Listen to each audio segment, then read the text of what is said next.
As you know from my earlier statements and writings, this is exactly what I thought the government should do, and I'm glad they have done, which is that there is no question in my mind that we had to give some sort of fitting response to the terror attack. The terrorists had to be taught that there was a price to be paid.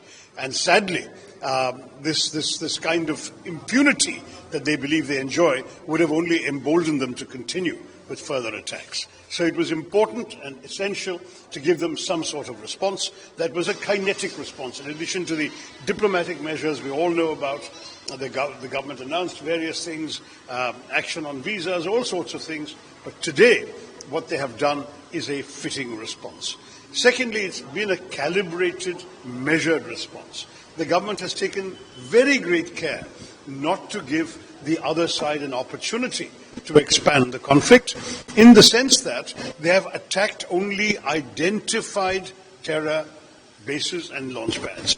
Every one of the places mentioned in this morning's briefing has been known to host terrorist organizations like the Lashkar-e-Toiba, the Hizbul, the Jaish-e-Mohammed, and so on. So we've really got, I think, a very responsible, thought-through approach in attacking only these places.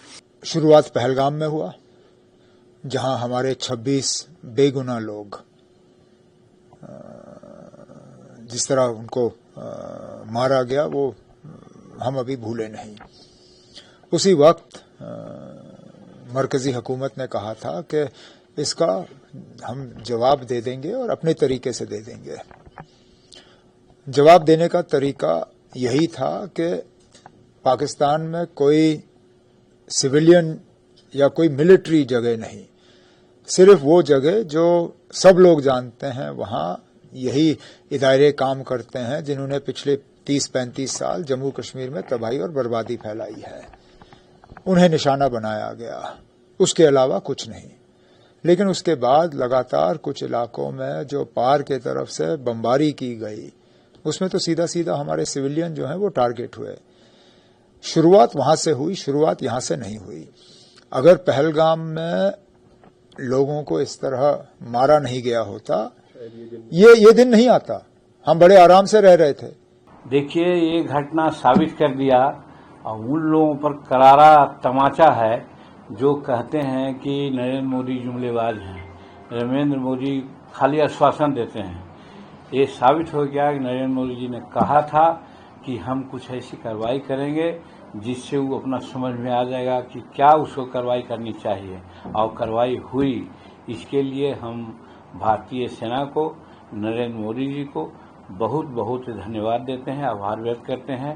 हमने पहले भी कहा था कि हमें भारत सरकार पे भरोसा है। पहलगाम के निर्दोष लोगों को जिस तरह से मारा, हमारे देश का बच्चा 140 करोड़ लोगों में इसका रोष था। और हम सबको, हम यहाँ अभी सुबह से अपने घर पे बैठे हुए, हम सबको बहुत खुशी है कि आतंकवादी ठिकानों पे आज हमला हुआ है। 9 आतंकी ठिकानों को ध्वस्त किया गया है और इसके लिए हम भारत की सेना को, भारत की सरकार को हम बहुत बधाई देते हैं।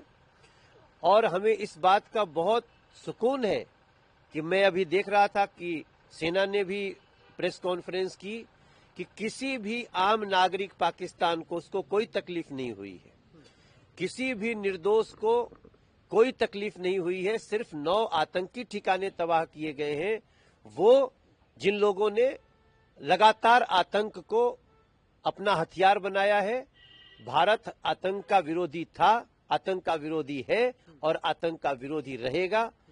पाकिस्तान के सरकार को भी, पाकिस्तान के हुक्मरानों को भी हम लोग यहां से बार बार कहना चाहते हैं, ये नौबत तब आई है जब आपने आतंकवादियों के ऊपर नहीं कार्रवाई की, और इन आतंकवादियों के द्वारा और भी अटैक किए जाने का खुफिया सुराग मिला हुआ था।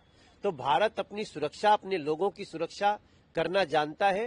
पहलगाम में जो घटना हुई उसका बदला लिया गया, हम सब बहुत खुश हैं।